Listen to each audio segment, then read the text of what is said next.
How about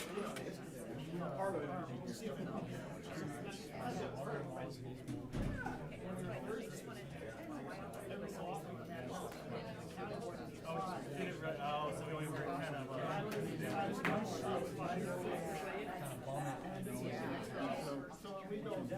right? Yeah, usually it's like I don't remember.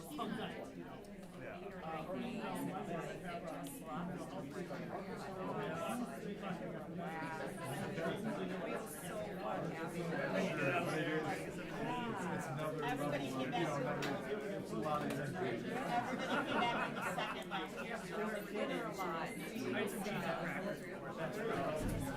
then I had to go a bit wash.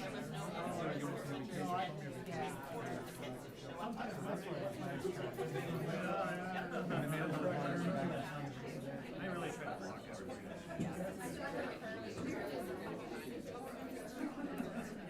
It's like I really push it, but sometimes they were great.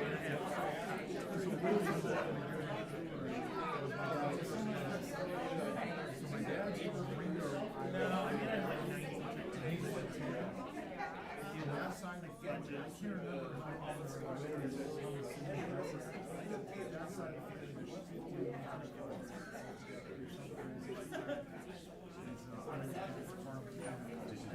Probably a lot of stuff that people think could probably be done. But, you know, I still try to get out. Like, I still wear uniform all the time. I leave, and then I still try to work.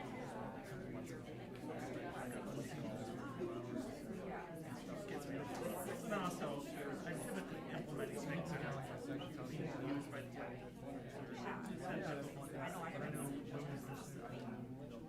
not being in the field. I know. I mean, So I really but it's better. I work in tags at Reno Reed, just to understand how we do it.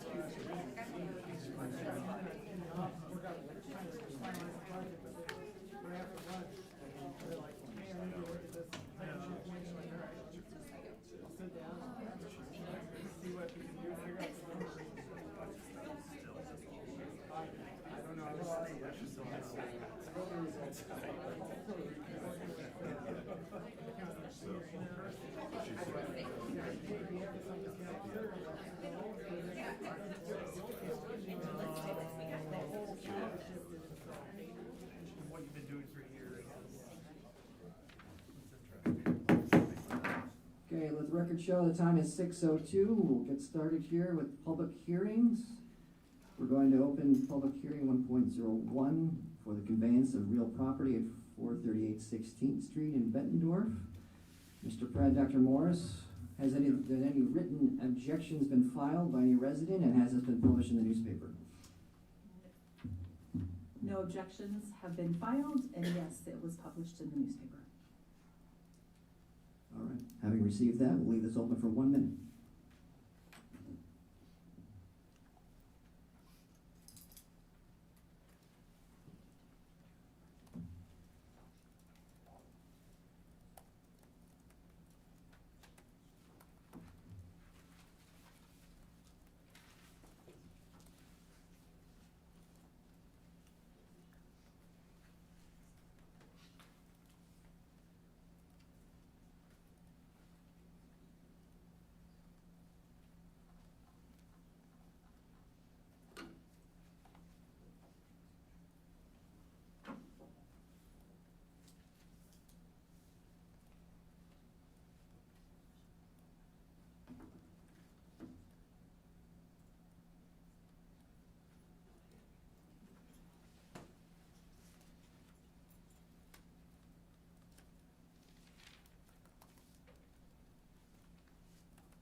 Okay, having received no input, this hearing will be closed on the conveyance of real property at 438 16th Street. Transition to 1.02, the addition and renovation to the new Edison Academy, and this hearing will be open for 1 minute.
hearing is closed.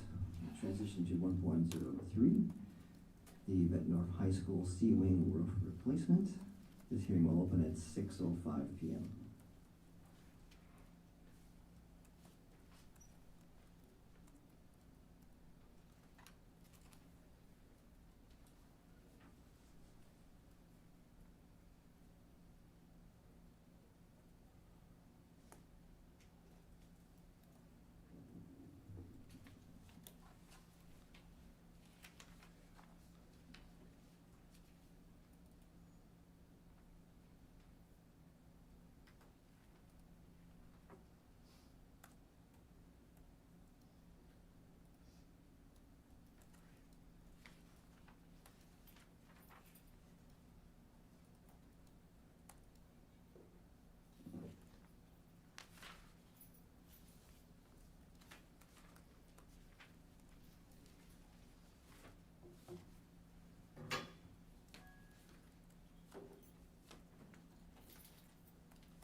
All right, this hearing is closed at 6:06 p.m. Transition to 1.04.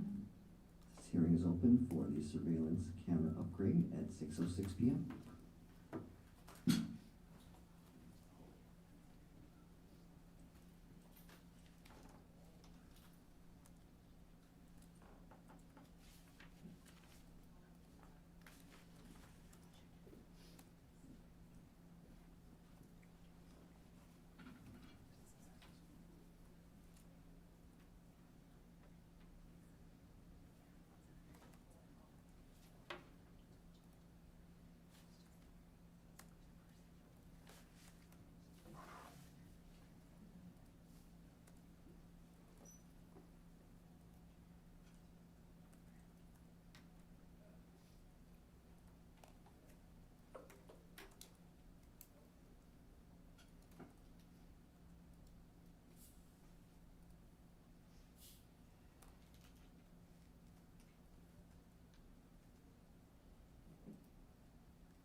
All right, this will close at 6:07 p.m.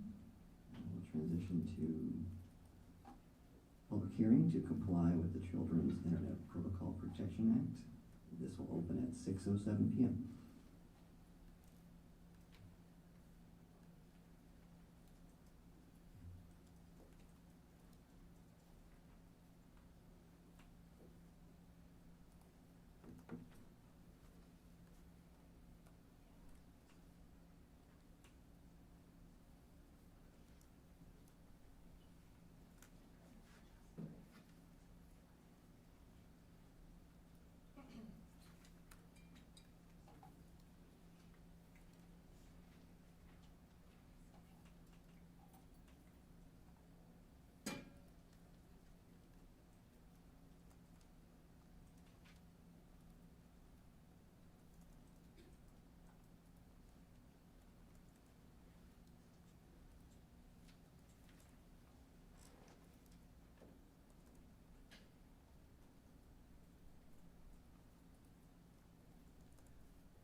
Okay, this hearing is closed at 6:08 p.m. Very good. We'll transition to the regularly scheduled meeting with the Pledge of Allegiance. All rise.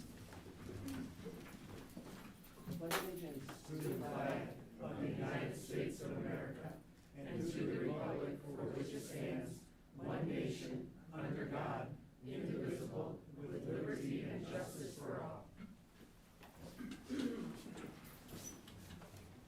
Okay, motion to approve the agenda, 3.01. So moved. Second. Roll call. Director Castro. Yes. Director Champion. Yes. Director Brecking. Yes. Director Larkin. Yes. Director Lynch. Yes. Director McGivern. Yes. Director Smithson. Yes. Motion carried 7-0. All right, we'll transition to the president's statement. Any member of the audience wishing to address the board with comments about items of interest, this when you address the board with public comment must complete the public input form in its entirety. And please limit your comments to 3 minutes, and please state your name and address to the record. Anyone have anything they want to say?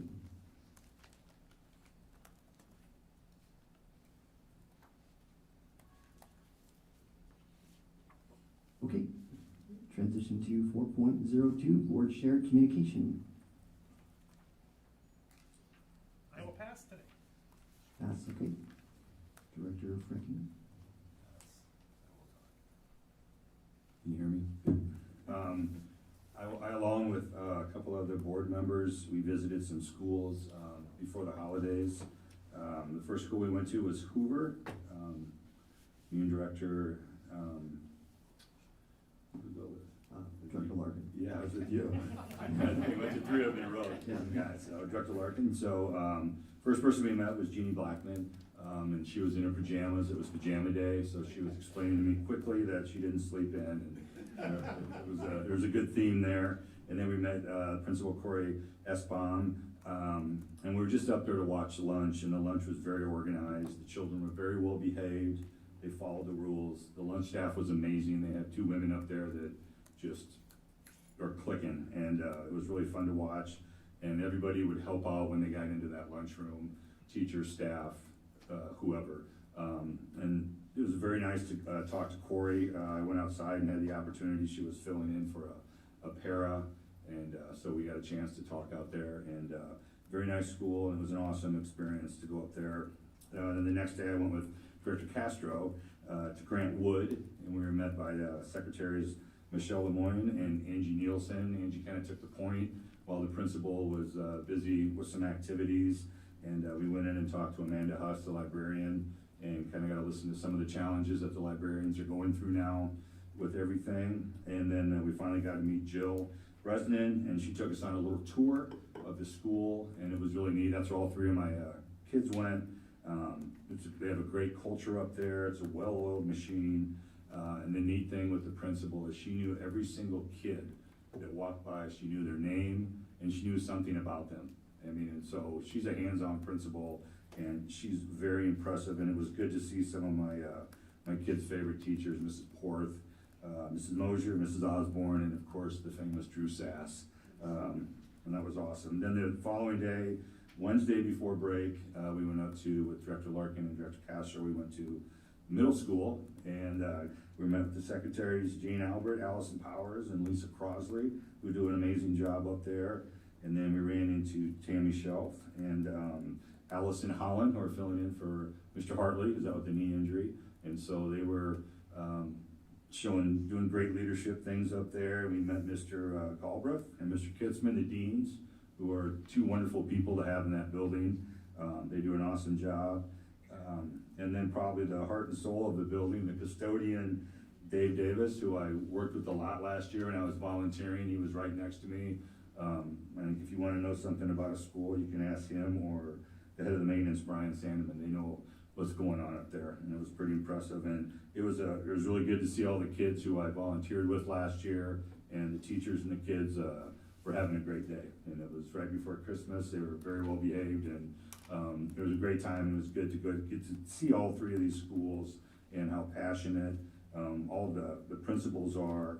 And same with Jill at Grant Wood. She was filling in that day for one of the subs. They were actually, both her and Corey were subbing that day, along with being a principal. So we have some amazing people working in the Bett Community School District. Sorry for the rant, going so long. Director Lynch. I'll try to atone. I pass. All right, Director McGivern. No real input, just wanted to wish everybody a happy new year, optimistic for 2024, and just let fellow board and community know that as a new board member, I am in complete listening, learning, and receiving mode with the goal to do everything I can to make sure I'm a voice and representative of the community, and look forward to hopefully soon getting out to some schools as well, just get familiar. Being a Bett alum, I would say I'm familiar with Mark Twain, but I'm not, because that's a brand new school. So I'm looking forward to getting out there as well, and just seeing some of the great things that are happening. So thank you. All right, Director Smithson. I just wanted to welcome all the students and staff back for the second half of the year. I know that we have exams coming up at the high school, and teachers are working hard to get their students prepared for that. And I think that's it, actually. All right, Director Castro. Yeah, just as I read through the minutes from the meeting, our last meeting in December, one of the Dr. Peevich, retiring board member, one of the first things he said was He wants to kind of keep that legacy hall concept alive. I think it's a great idea. In case some of you don't know, Legacy Hall is covering, the intent is to cover the entrance to the gym between the music area and the gymnasium. That walkway, any of you ever walked it at night or when it's snowing knows what it's like. So we started several years ago, another gentleman and I, we started the Legacy Hall Committee, and to kind of showcase everything that the Bettendorf has done in the past, the present, and the future. Showing all the good things for all the things that our kids do at the high school. Our Hall of Honor, some of our outstanding graduates is right out here on this back wall. It's not seen by anybody when they come into different events, so, or very few people anyway, but it would showcase everything, show choir, band, music, athletics, debate, you name it. So when people come in, they see the history of Bettendorf, the legacy of Bettendorf, and I think that's a concept that we should keep alive. And just, we were seeking private funding, and we were kind of on our way. And then it just kind of got, we didn't continue with it. So I think that's something we should keep on the back burner as we move down the road in our buildings and et cetera. All right, thank you. I was very impressed with the production effort of the Winter Sing. It's one of those all hands on deck events. All the staff, all the different schools to get those kids organized and pull off that type of effort was very impressive. So for all those that were involved in Winter Sing, thank you. That's one of those important events. All the families and extended families get to come in and see their kid perform. A lot of community value, so thank you for that effort. And secondly, my plan for the next term here, I want to try and visit at least one school a week at lunch. 7 schools. I should be able to get through, I think, each school twice in that time. And it really is, it's just lunch. Come have lunch with the kids, as light as a footprint as possible. Having been around ships when Navy admirals come on board, it becomes a big thing and slows down the production. So a very light footprint is the objective. And any board members that care to join, 3 or less, let me know if you want to try and go to get out at one of the schools for lunch. Easy.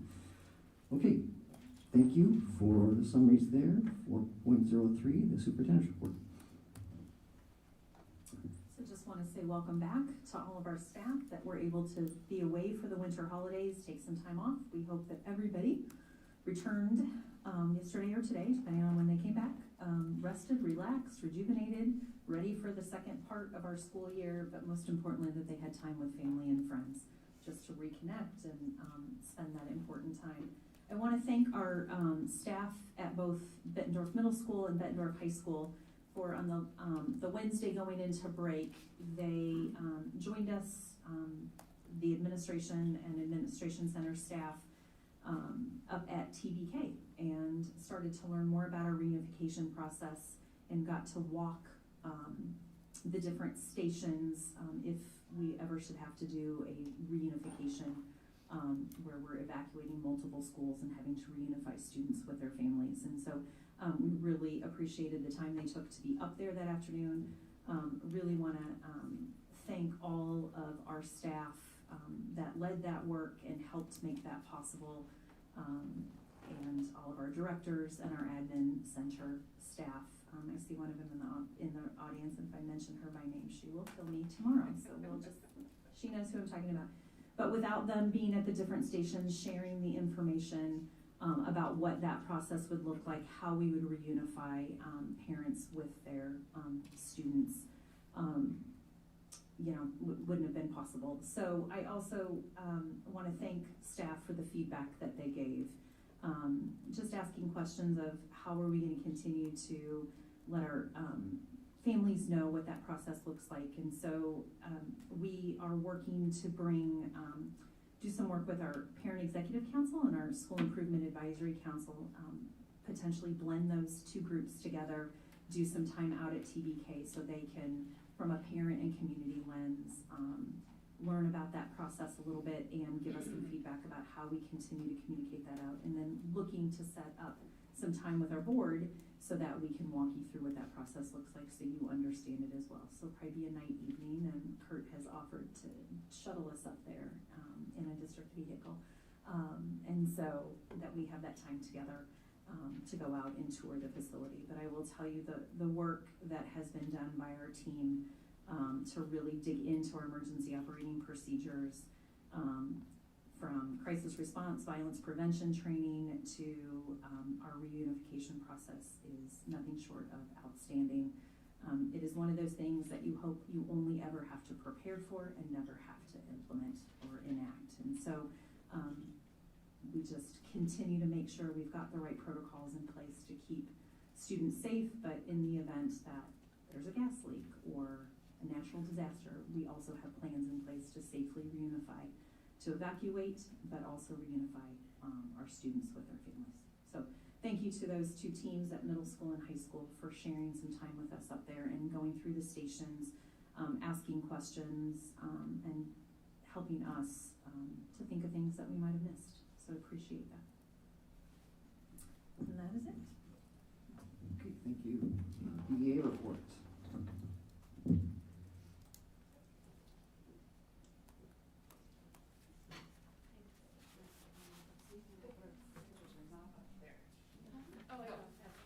We're gonna put our pictures up there, and we couldn't find one that we like, so you just get our names. I promise I will not cry today, okay? Really quick, what I'm going to be doing is I'm going to give you an organization update, and then Sarah here is going to be highlighting some of the positive things that we have going on with our members, and then share out like our official report after that. So, Sarah, take it away. Do you want me to start? Okay, I can do that. Oh. So, Yes, why don't you do that first? all right, I'll start. Okay. Okay, so I'm Sarah Rader. I'm from the high school. I've taught now 24 years, about 17, I think, here. And so Celeste, I'll have you go to the next slide. We just wanted to, as BEA, just kind of highlight some of the different schools. Maybe now that we're meeting twice a month, probably just once a month, so we'll keep it brief. For those military, we'll do the bluff thing there. But anyway, with the high school, intro to healthcare careers, that's my sister, not me. I do the math part. She does the suturing of chicken, I guess. But anyway, Anna's been real instrumental. We started our healthcare careers a couple years ago, and so Anna's been super instrumental as far as, you know, getting guest speakers in here. She dials for dollars all the time. And so they have about 16 or so different guest speakers. Because it's an intro to healthcare careers, it's kind of nice because some kids that go in thinking they want to, you know, touch all those different parts and do that medical part of it. But there are other places and other things for them to see too. And I know even with the internship program, when they present later to me, they might say, you know, I'm like, hey, is that something you still want to do? And they're like, I didn't know I had to touch old people or their feet. And so it's kind of nice for, you know, for kids to be able to see all different types of careers that go on in that. So Anna does a lot with that. She's been super instrumental in that, and as far as 3 to 4 different field trips to give kids kind of a really broad overview. So it's a good foundational course for them then to go on to our advanced healthcare and our CNA program if they choose, or if nothing else, they have kind of the background to be able to determine is that something they want to do. So the second one I'm going to highlight is our Paul Norton. This is kind of near and dear to us. There's the field trips there that they've taken, and I don't do anything yucky like that, but I do like this part. So Paul Norton did, Rachel sent us some pictures from the 2nd grade, and they had finished their Asian civilizations and Greece projects. So you can see they've written in some sort of language there and doing some games. And then the Challenge to Change. If you don't know much about the Challenge to Change, that's a yoga program that's actually out of Dubuque. I actually took class several years ago, and I'm signed up for another 95 hours. So it's to bring meditation and yoga into the classrooms, especially for the itty-bitties, and just to be able to help them calm themselves. There's a scholarship out there, so if any teachers or anybody else wants to take it, it's free. But they do a great job as far as coming in once a month. So we're pretty blessed if Bettendorf has that as a kind of a pilot program to kind of help with all of the baggage that even our little ones come with. If we had it at the high school, it would probably work really well as well, just to kind of deprogram and breathe and things like that. So anyway, that was just some highlights of our kids in our different buildings for now. Any questions? I didn't look scared, do I? And we don't just keep it on this, you can go back to, yeah, we'll just keep it there. Okay, so I'm gonna give like a quick organization update, looking into the month of January, that it's relatively quiet. The BEA will have their monthly meeting on Wednesday, January 10th, and following that meeting, we will be having our roundtable on the 16th. Additionally, building administrators and association representatives will be meeting, as well as building members. Like I had said back in December, that's been like a critical part of building those relationships within the building, and it's been a really positive, having a great positive impact within the buildings. Again, looking ahead in regards to negotiations, when we touch base on the 16th, we'll be hopefully looking at some dates that we will be proposing to set up to meet, and then get a date out when we will be exchanging our initial proposals, which will be public, so that initial proposal, the opening proposal between the both sides, is open to the public to attend. But just that one part, not the rest. It then goes into closed session. I really wanted to touch base really quick about December 14th and the tears that I had. It was coming from a place of passion and feeling the weight of our members with their concerns. The QC Times reported that it was a time of year fatigue, and I think they really missed the message, and that it's a little bit more than that, and that teachers are wanting just what I had stated: supported, valued, heard, and helped when needed. What that looks like, sounds like, and feels like will be up to us as a board, an administration, and an organization collaboratively and accurately communicating the true snapshot of what's happening with our teachers. The amount of emails and calls received following that board meeting blew me away prior to the meeting. I had also talked to several members.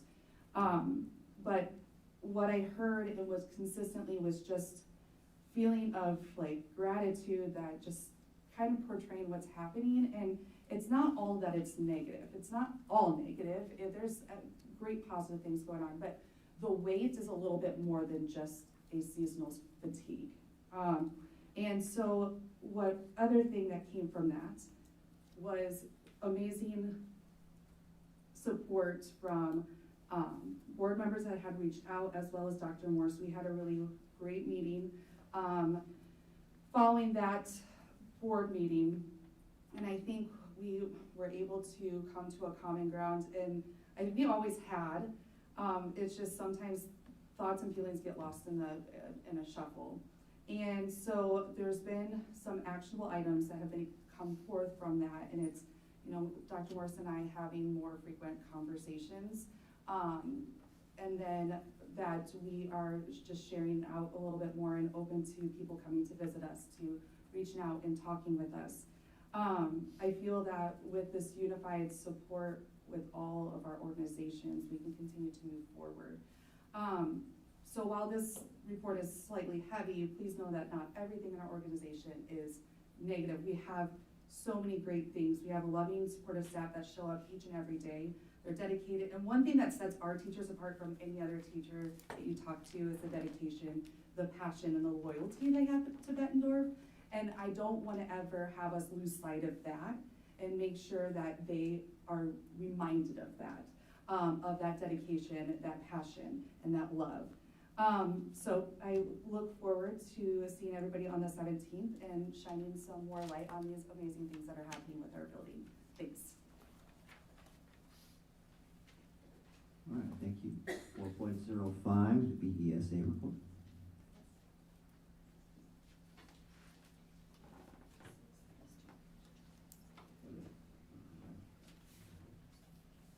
Good evening. I hope everybody had a peaceful winter break and was able to spend some time with family and friends and had a chance to relax a bit. Not much to present this evening, being the first day back from winter break, but we will have our next roundtable meeting on January 8th, and our peer mentoring program will hold its final meeting for all secondary paras on January 10th. Then we'll transition into our sessions for staff that are new to BCSD this year. We look forward to getting the feedback generated by our exit survey that we will send out prior to that meeting. I want to give a shout out district-wide to our staff, both classified and certified. The days leading up to a break from school and the days immediately following are some of the busiest of the school year, and also some of the most unsettling for our students. We have many students who depend on the relationships formed with our staff, and it's hard when there's a break in that contact. From what I've heard, we both entered and exited the break fairly smoothly, and that is thanks in large part to the efforts of our amazing staff who go above and beyond to make sure our students have the support they need to be successful, both academically and emotionally. And then just one more time, a quick reminder that we continue to need additional guest staff in many areas of the district. If you think you might be interested in being a member of our team, please check the information on the district website and see if there's an area that might appeal to you. Thank you. All right, thank you. The student board representative is unable to be here tonight, so we'll give him double report for next week. Next. Problem for him. All right, move on to the consent agenda. Do we have a motion? I move we approve the consent agenda. Can I bring something up here on that for our last, it's from December 14th, correct? Am I doing this right? Should have done it at agenda. Oh, okay, all right, all right. Yeah, sure. Oh, do we have a second? I can second it. Second. Okay, roll call? Director Tapia?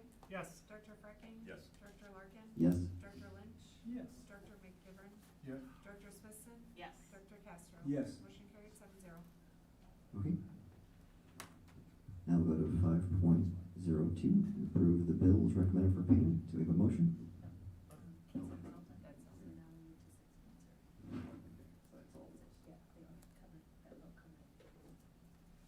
It's helpful for the consent agenda.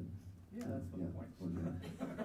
Okay, 6.01, at-risk program update and budget.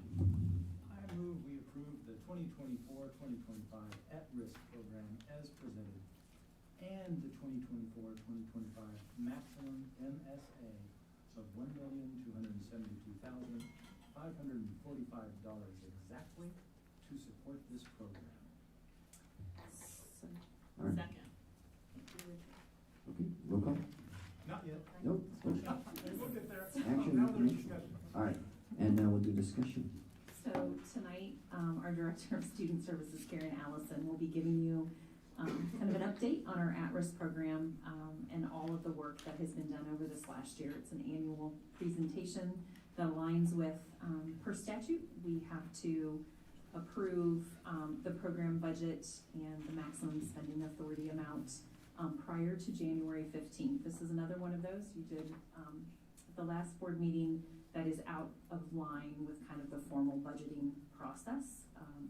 But I appreciate Karen being here this evening. Mr. Beckwith, our Director of Finance and Business Services, is very ill, so he is not here to help co-present this evening. But I do see Dr. Blackwell in the audience, who not only supports our Edison program as the program administrator, but also works with Karen to support our outreach teams and our at-risk work.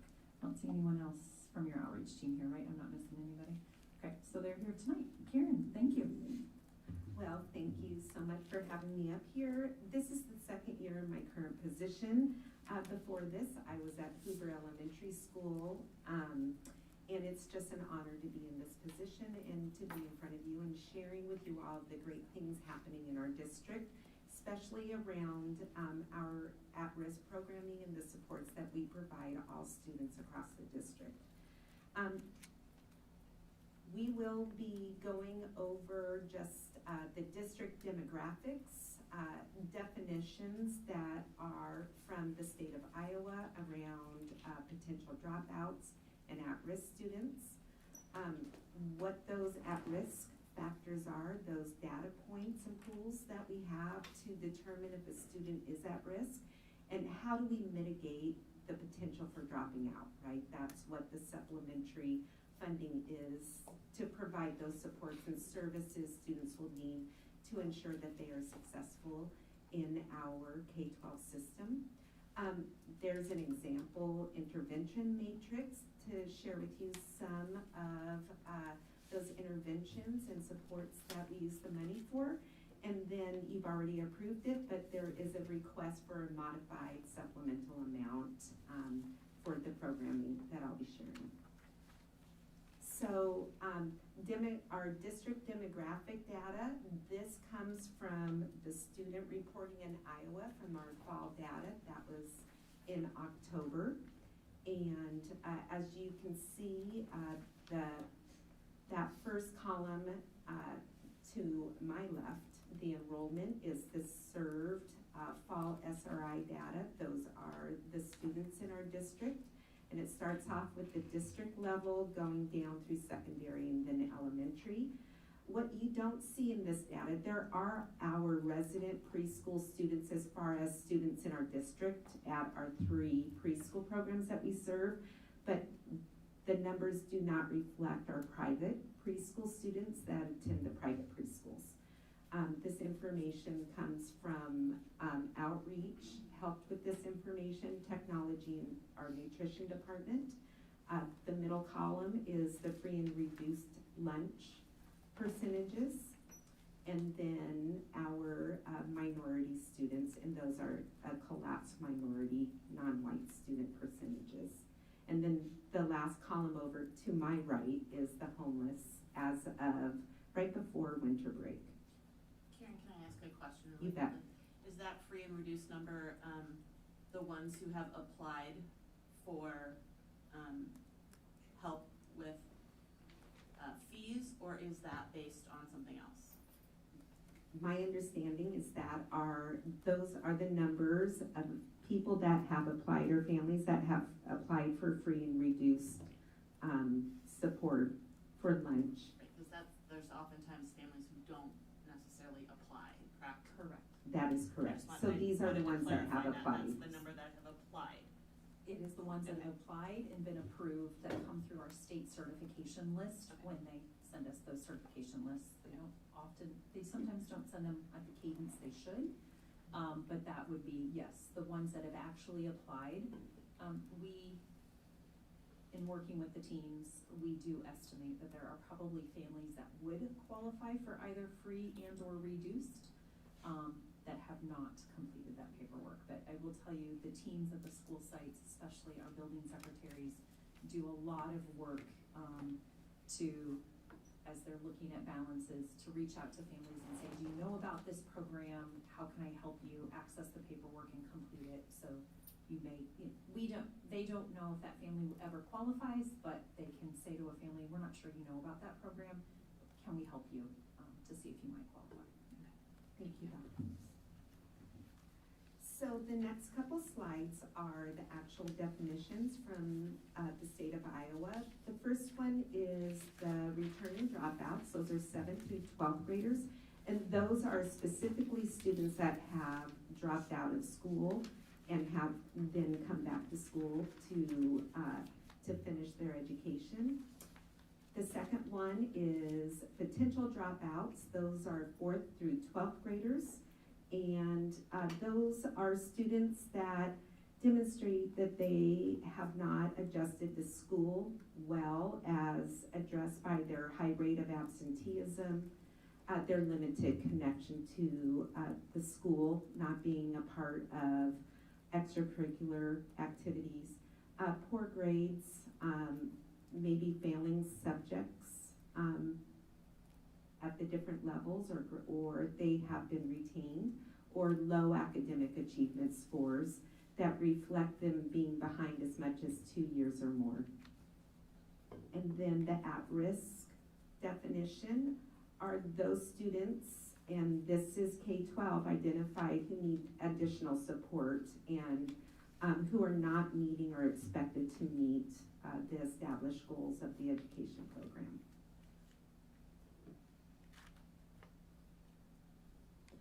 So as we just reviewed those definitions, we also have data rules, ways that we can identify who these students are, so we can actually intervene and mitigate the propensity of them not doing well and potentially dropping out.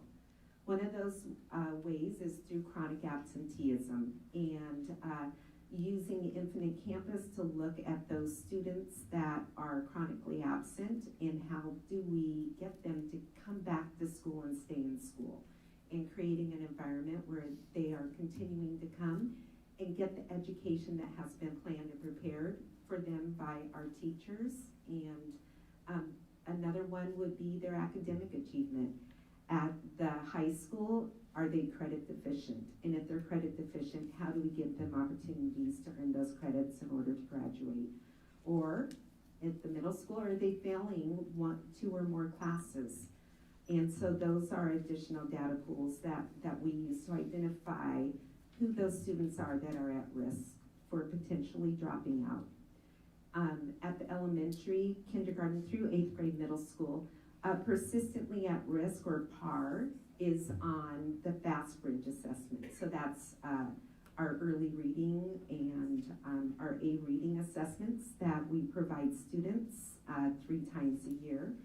And that is something that we monitor closely, and we provide those interventions, whether it's reading or math, for persistently at risk. How do we provide them what they need?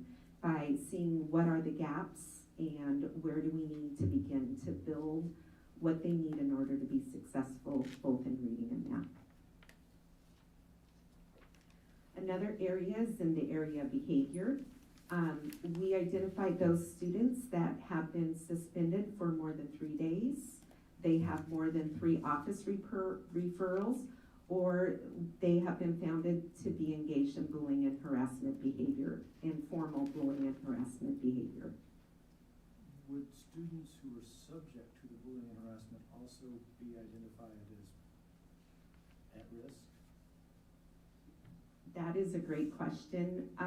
I suppose that could be an indicator depending on what the circumstances were, because that could actually prevent them from wanting to come to school if that behavior were to happen. So I would say depending on the circumstances and the student and how it's presented itself with any particular student and their ability to bounce back from that type of an incident would depend if they would be considered at risk or not. And that's something that our counselors and our social workers would be closely monitoring to determine if they need additional interventions and support, depending on what has happened and the behavior.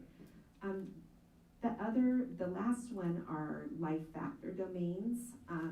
Those are those things that we can't grab from Infinite Campus. Those are those risk factors that happen to them as a person, whether individually, at school, in the family, or in the community, that put them at risk. And those, there are 4 different domains identified by the state of Iowa.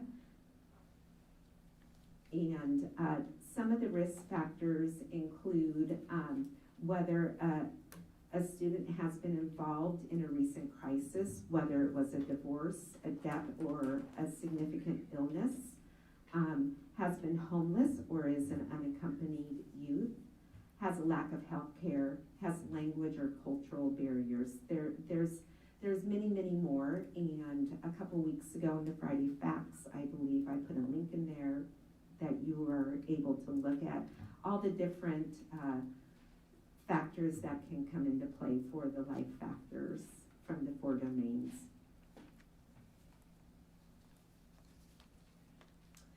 So here's some data. This chart shows from those students that had 10% absences or more and are considered chronically absent. You can see the first 2 columns, or the second and third column, are from the 2021-2022 school year from the student reporting Iowa data. And then the last one is where we are currently.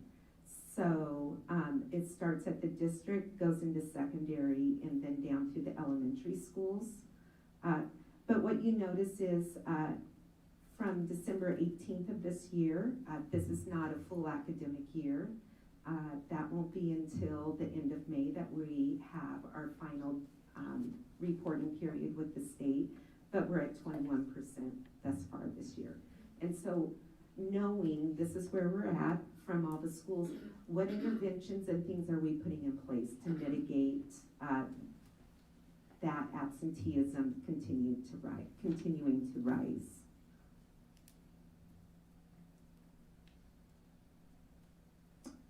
This next slide, this is an example of how we use our resources for our students that are at risk or persistently at risk in the area of A reading. So all the way over to my left, those are college pathways in the blue, and then in the green, those are kids that are proficient thus far. Those are students that are at risk, and in the red are students that are persistently at risk.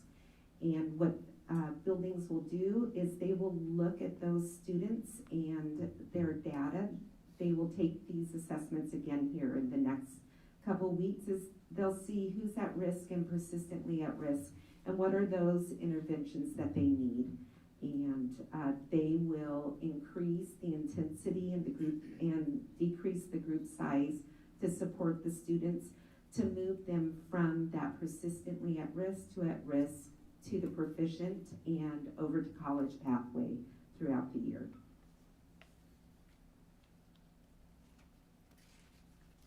So this is just all a part of our multi-tiered systems of support. This triangle is a triangle that you will see throughout your time on the school board, and it really reflects what all students have access to, and then you layer the support from giving access to core instruction, which is the green, and all students have access to that. And then the yellow is strategic, differentiated support to layer on more access in reading and math to help them access the core. And then the red is that intensive support to continue to individualize and progress monitor them, to give them what they need so that they're able to be successful and move from being a student that is a potential dropout or at risk to a student that graduates and has opportunities beyond graduation. The next slide is really a matrix of different ways that we support students with our potential dropout at-risk funding stream that is from the state. And so if you look, the color scheme is the same as our MTSS theme, where all students are in the green. This is what they all have access to. And as you move up into the yellow and red, you're really being more targeted with how you're supporting the students. So for example, if a student is having difficulty engaging in the community, our outreach workers are there to support them. They're there to support them with the basic necessities or basic needs. They're there to support them getting access, whether it would be to health needs or to mental health supports.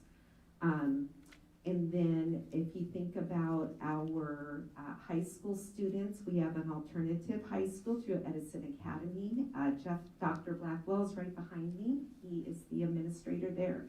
He supports those students that are definitely at the top of the tier. They're potential dropouts or they're returning dropouts.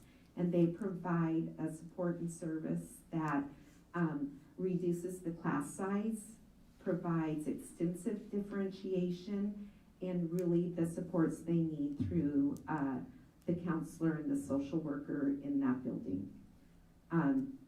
Another opportunity that students have is if they are having difficulty with behaviors, the counselors could have them be a part of a check-in, check-out group.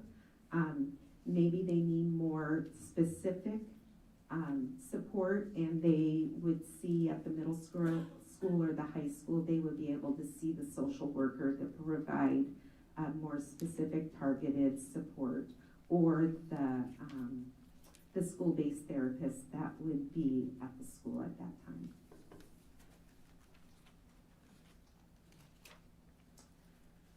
So the next two slides are my absolute favorite slides that I could present tonight. To my left is the MSA calculations. This calculation really comes from the state of Iowa. This is pre-populated. It has the cost per pupil is at the very top with the certified enrollment at 3,952.5 students. And so our maximum modified supplemental amount is almost $1.4 million. They do deduct the carryover from the previous year's at-risk and potential dropout budget, and that gives us that maximum MSA request that you have approved this evening already. They take that MSA request, and we have a budget, which I'll get to in just a minute. But that MSA is matched by state funding at 25%, which is from our general fund, and that's $424,182. And with the total available funds, it comes to just over $1.8 million. And with our projected budget, it shows that we will be under by $5,088 for this 24-25 school year. So that's not for this current school year, it's for the upcoming or next school year. So I just want to clarify this. Yep. This budget is for all of the additional supports, right? So it's for the social workers and the extra Yes. programming and all of that. So I just wanted to clarify that that's what this budget does, is provides all of the academic interventionists and all of the extra counseling and those types of things. Yeah. Correct? Okay. That is a great segue, Linda, to the next slide. So here is the budget by category. Dropout prevention, a big part of the budget is for Edison Academy. And as you go on down, the number 2, those are our guidance counselors that were able to defray some of the costs of our guidance counselors at all of our buildings. School-based mental health, those are our social workers. We have our outreach workers. As you will notice there, our budget will go down next year. We have one less outreach worker that we employ currently, and so that's where you see that that has decreased. The middle school, high school, mental health, that is another part of our guidance counselors. We have several more there. And the social workers. Academic interventionists are throughout our system, K-12. And then the intense attendance and behavior, those could be security guards that we have at the high school and at the middle school. That is also could be from the court liaison, the juvenile court liaison. And finally, we have the academic recovery. So if we have students that need to take courses because they're credit deficient, we're able to give them access to APEX, is that right? Correct. To APEX coursework, so they're able to regain those credits so they're able to graduate. So as you can see, all of the things that are at risk and potential dropout budget goes towards is to mitigate and to provide opportunities for students to not only gain access but thrive in school and thrive after school as they leave our educational institution. So I think that's it. I just, thank you. The counselors helped with this, the finance department. Human resources took a part of the information shared tonight to help create the budget. Our outreach and technology all were a part of providing supports and services so that we can identify and we can strategically use resources where they're needed to support kids and their success. So. Any discussion? Thank you. I appreciate that. And I think this is, outstanding. A question I had on the chart, I think it's chart number 9. So that percentage by our sites is representative of percentage of students that are in the higher than 10% absences? That's what that's identifying, Yes, right? yes, yep, And then. chronic absenteeism. And so then, so once we identified those, so do we, I mean, are there further, I'm just curious, because I know you kind of mentioned for a lot of the data, you know, there's a lot to it as far as who's collecting it all and things. Is there a tie-in to, okay, so we understand, this would be one factor, right? One factor of You have the many factors that you pointed out in regards to, you know, what percent of these eventually lead into potential dropout? I mean, do we have tie-in measurements and things to see? I guess what I'm getting at is, I guess the bigger question is, I'm just curious, because I think this is great work as far as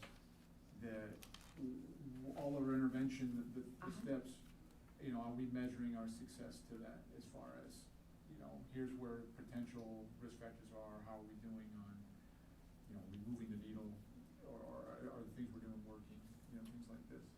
Yep, so, when I look at the chart, if you look at 21, 22 and 22, 23 school year, except for,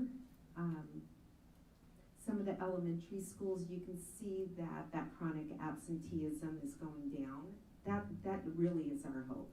I don't know if we're considered even though we are post-pandemic, we don't know how long the effect of being post-pandemic will last, but if kids aren't in school, they're not accessing the education, and they're not passing the classes, and they're not getting the great instruction that our teachers come each and every day prepared for.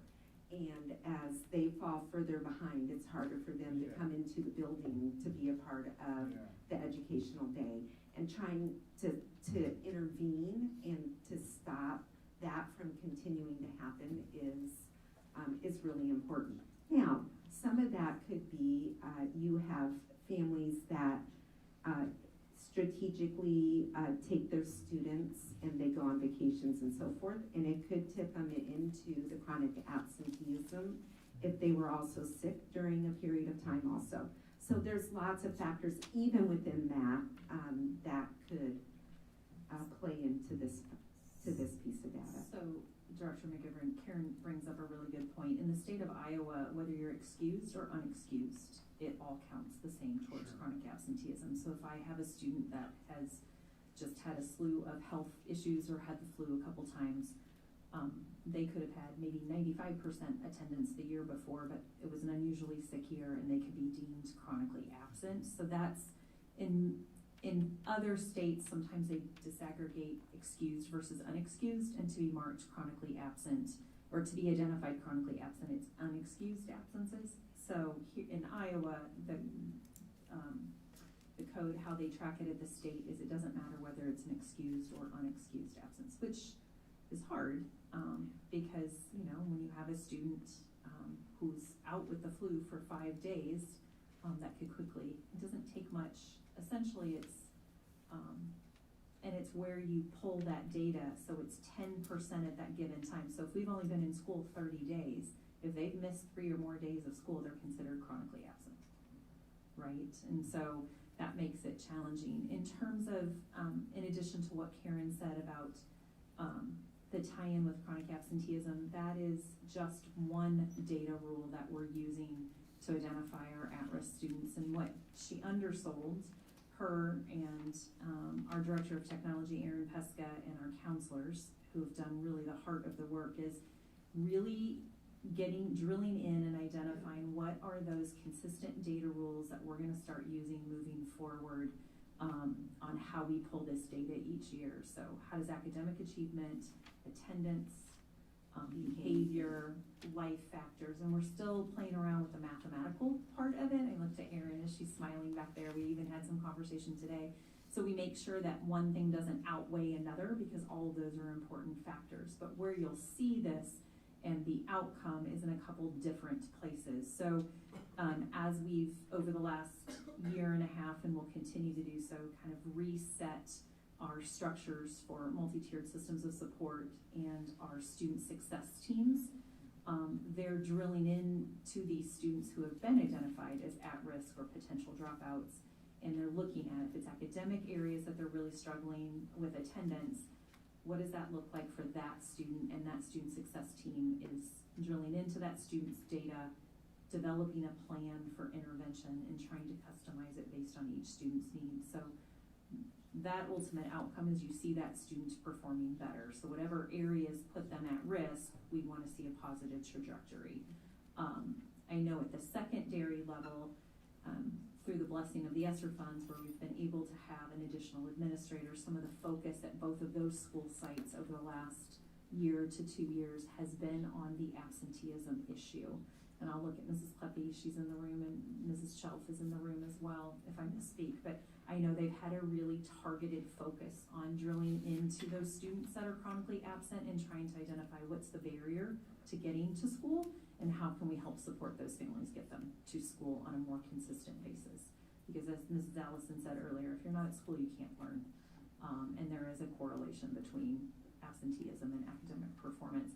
And then I think recently the media has brought back that awareness around chronic absenteeism in the Quad Cities in general with all school districts.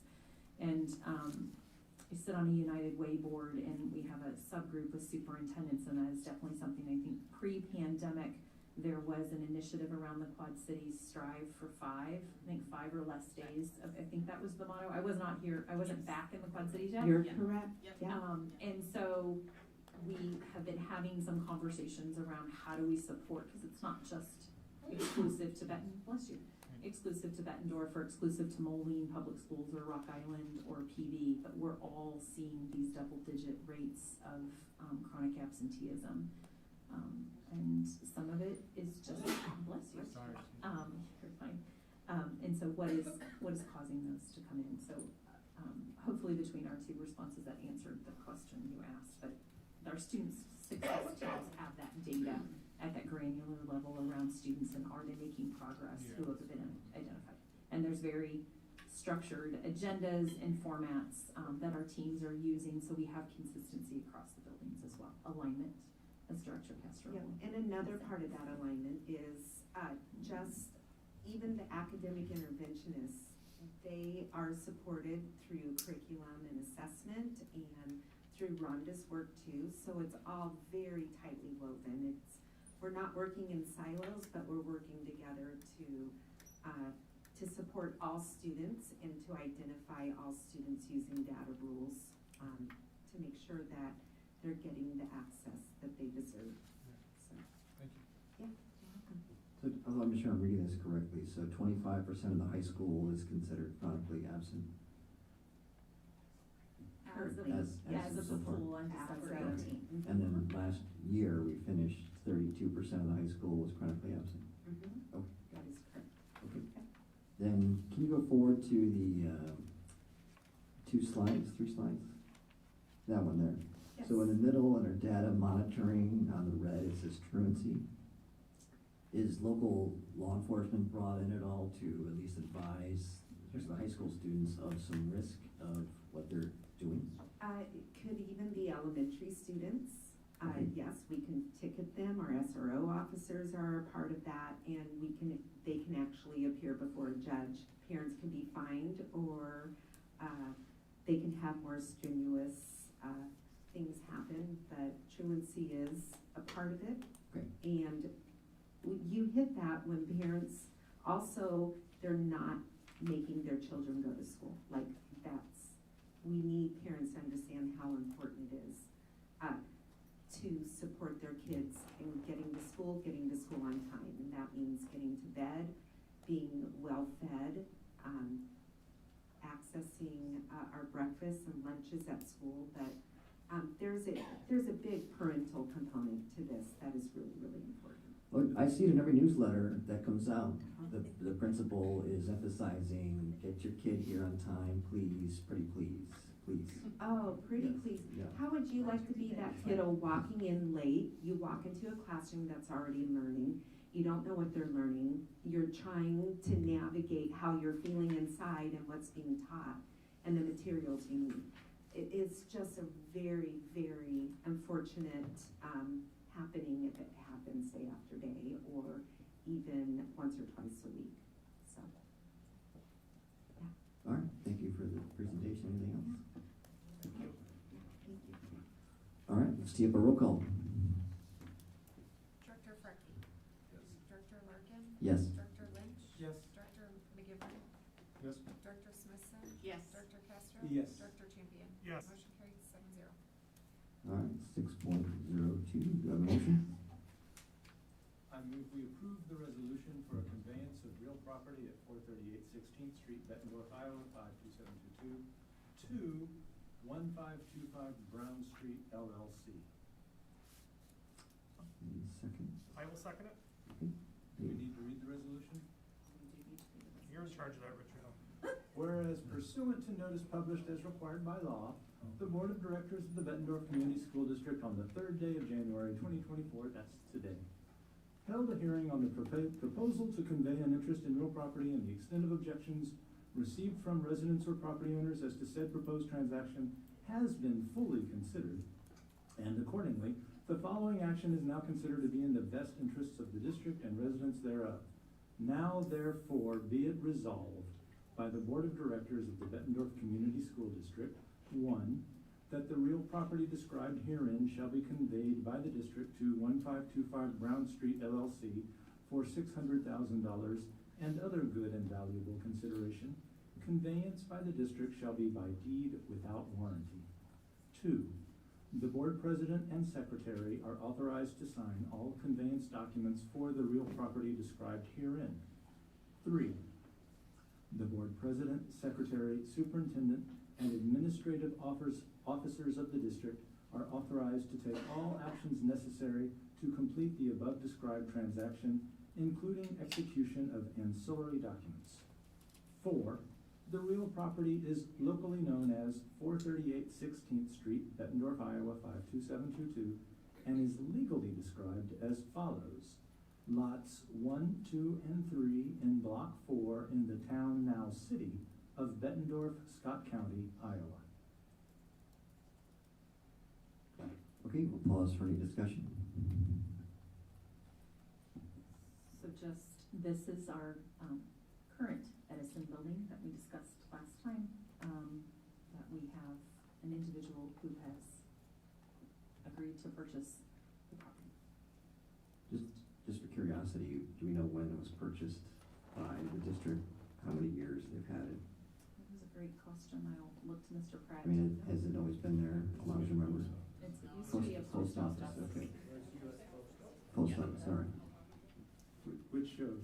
All right, well, and, you know it? Oh, you're raising your hand like you, and this is just for curiosity, it's not. Folks, my name is Richard Wallstrom, I reside at 4622 Amesbury Drive. I'm a recovering school board member from this county. As a point of clarification, it was approximately 20 plus, I've been in recovery 20 plus years. So I served from 1996 until 2001. And I'm going to estimate it was around 2000 is when we acquired that property. Okay, well, end of an era.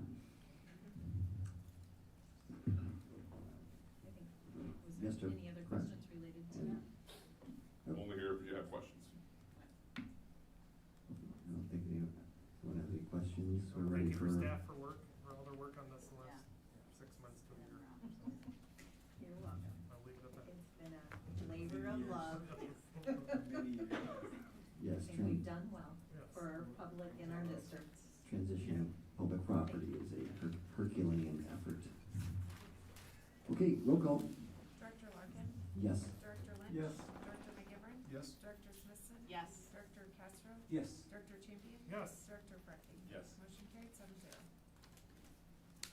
All right, transitioning to 6.03, motion please. I would love to make a motion for 6.03, approve the scope of the work and proposed budget of $2,950,000 for the addition and renovation to the new Thomas Edison Academy. And I would love to second.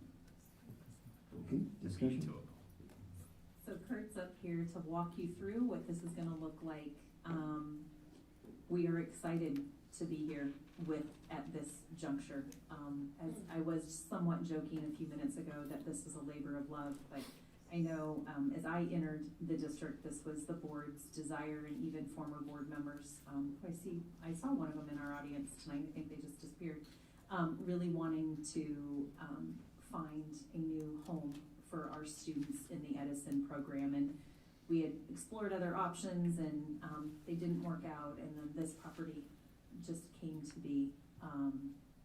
And I really have to give Kurt a lot of thanks and praise for what he has done to lead this initiative, and we're really excited tonight to share where we're at and kind of next steps. So thank you. Mr. Nelson, just wanted to clarify on your question of when it was bought and how much. It was 1998, and it was for $250,000. Okay, that's of interest, thank you. And just, is Mr. Wallstrom still in here? I just want to give him a shout out. Not only is he he calls himself a recovering board member, but he also graciously lets us use some of his land. We have a science teacher at the middle school, Mrs. Allen, that does a lot of work out on that property to restore the habitat in that area, and he's very gracious to share that property with our students in the district. So we appreciate that, and I just had to get that. Okay, Mr. Brett, take it. Sure. I'll just give a brief description of the project. Happy to answer direct questions about it. So the previous board had purchased 3066 Victoria Street, which is the office building that is literally across the parking lot from where we're sitting now. It's about 7,700 square feet, give or take, which is not quite large enough to house our current Edison program. So this project is a renovation of the existing building and an addition off the back. Happy to share the plans with board members as they request them. We did a schematic design presentation probably 6 months ago even, it's been a while. And it's not really changed much from that, and so that's why there was never really updates made on that. So from here, design team, Bray Architects, is finalizing specifications and drawings. They'll release those early next week. We want to hit this board meeting for that, and so at the first February board meeting, we'll have the bid results, and hopefully it's on budget, and you guys can approve it to move forward for summer construction starting immediately. Our current tenants that are in there now are vacating at the end of the month, and so the building will be vacant after that. So we can start construction immediately upon board approval, and then hope to be done in August of 24. Kurt, I just want to add that for some board members, there's a reason we often don't post final production plans of school buildings on board docs, because once they're on the internet, they're on the internet forever. So. Correct. But I mean, I'm happy to send them to you. We just don't post them in a public place for obvious security reasons. Okay, we'll tee up a roll call. Director. Yeah. I just said that'd be amazing.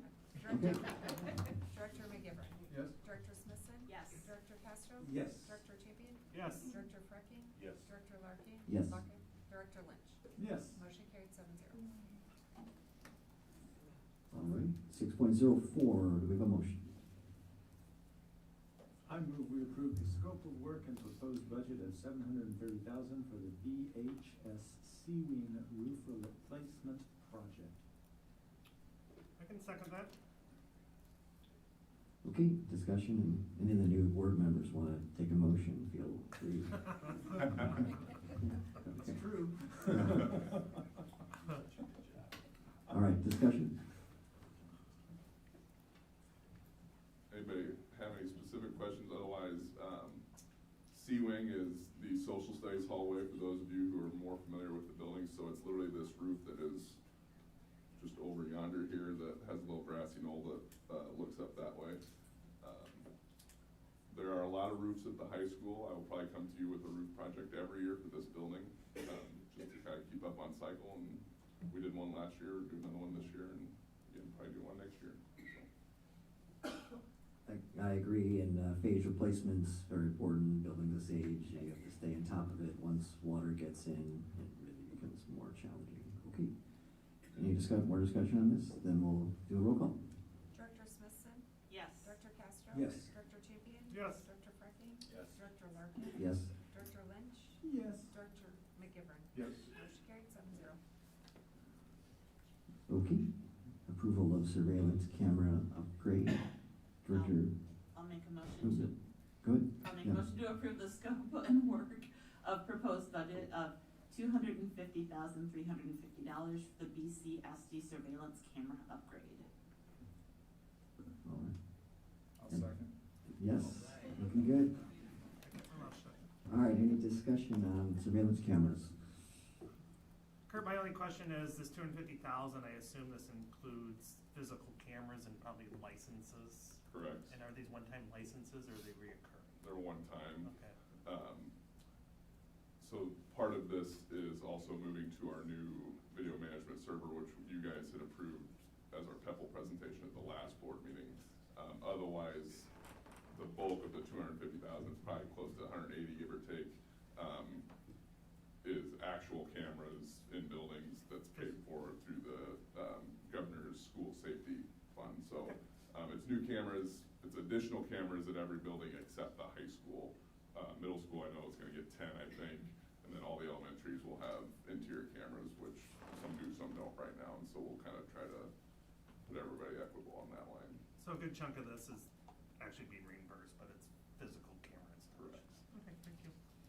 Does this have data storage? I mean, how long does it get stored? This specific one does not include any additional data storage, but our system is typically anywhere from 45 to 60 days. Then it just records over? Correct. Yeah, okay. Yep. Thank you, Kurt. All right. If no further discussion, do a roll call. Director Castro? Yes. Director Champion? Yes. Director Franklin? Yes. Director Larkin? Yes. Director Lynch? Yes. Director McGivern? Yes. Director Smithson? Yes. Motion carried 7-0. Okay. Thank you Thank very much. you. Thank you, Kurt. 6.06, first read of policy. So, tonight, I had to check. Tonight, there is a draft policy, coming from our nutrition services manager. So the USDA has come out with some updates that need to be made. That is what is in front of you this evening. Nothing substantial has been changed. It's just making sure we are compliant so that we can continue, to receive reimbursement for our students who are free and reduced. So is this a requirement from USDA? I mean, every school in the country has a policy like this? I can verify with Michelle Reason, but that would be my understanding Sure. from. Okay. When's the last time this was reviewed? Just, was this reviewed March of 23? March I think we just 9. went through this Yeah, I was gonna less say- than a year ago, or I We did, remember. but that. They've made some changes, just like we just received a policy primer from IASB, and it includes several policies that you all just saw not more than 2 months ago that we have to now update again. Yeah, obviously, new board members, I know, there was an in-depth conversation about this in March, reference this being a requirement for that funding to come through. Okay. So then, in another meeting, we'll come up for the second read for the approval, right? Yep. All right, so that's it for that one. Then 6.07, this one, there is a motion. I move we approve the policy listed below as presented. I will second that. Okay. So this is the policy that we pulled. You approved the other ones in that series last time. We brought this back. It has been aligned now with, really policy 803.2, so that both are in alignment. Anything up to the 1999 can be approved by superintendent. Anything above $19,999 must be approved by the board. So now we have consistency. $19,999.99, we're gonna round up. Yep, there we go. This reads a lot cleaner, yeah. And I appreciate you getting it aligned with the policy. Thank you. You're welcome. Thank you. All right, we'll do a roll call. Director Champion? Yes. Director Frecking? Yes. Director Larkin? Yes. Director Lynch? Yes. Director McGivern? Yes. Director Smithson? Yes. Director Castro? Yes. Motion carried 7-0. Okay, we have a personnel recommendation, 6.08. Do you just need a motion for this then? I do. Okay. Okay, I don't the need- motion. I didn't mean to interrupt you, I'm sorry. I'll make a motion for 6.08. Approve receipt and filing superintendent's recommendation to terminate the continued employment contract.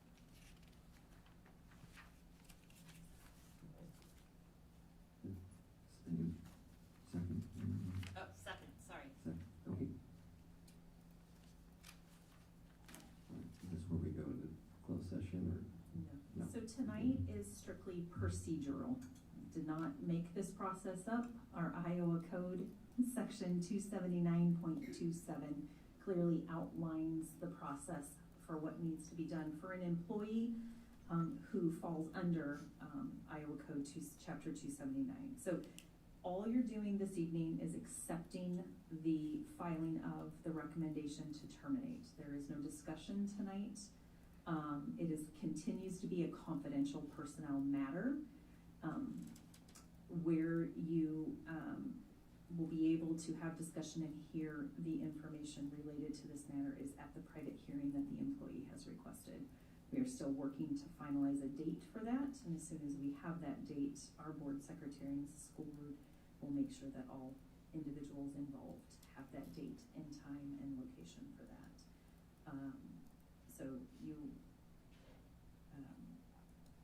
it is, I'll say it again, because I know there's been a lot of consternation, concern, and confusion, but this is basically procedural in accordance with Iowa Code Chapter 279 and specifically Section .27. We are making the recommendation for termination. The employee has requested a private hearing. This vote tonight that you will be voting on is not to terminate the employee. It is only a vote to receive and file the recommendation to terminate. Solely procedural, again, as I said, under Iowa law, and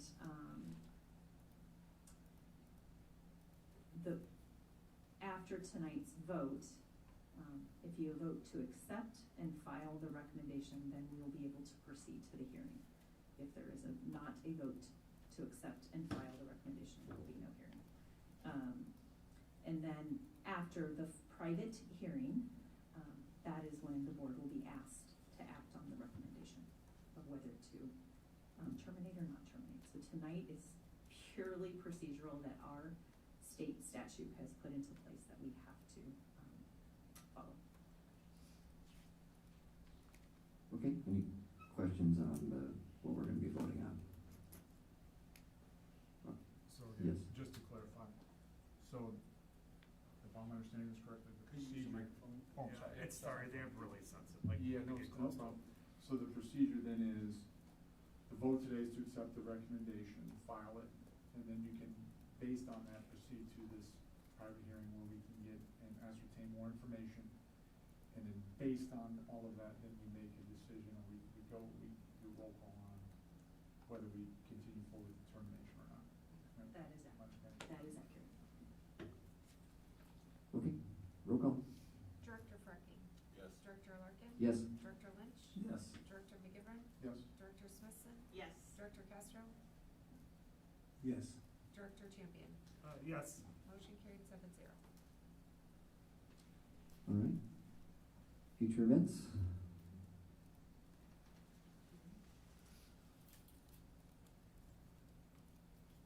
All right, looks like next board meeting, 2 weeks. And it will transition to motion to go to closed session. I move that the board enter into closed session to conduct a hearing to suspend or expel a student pursuant to Iowa Code Section 21.5, Sub 1, Sub E, and to review and discuss records that are required by state or federal law to be kept confidential as allowed by Iowa Code Section 21.5, Sub 1, Sub A. Second. All right, roll call. Director Larkin? Yes. Director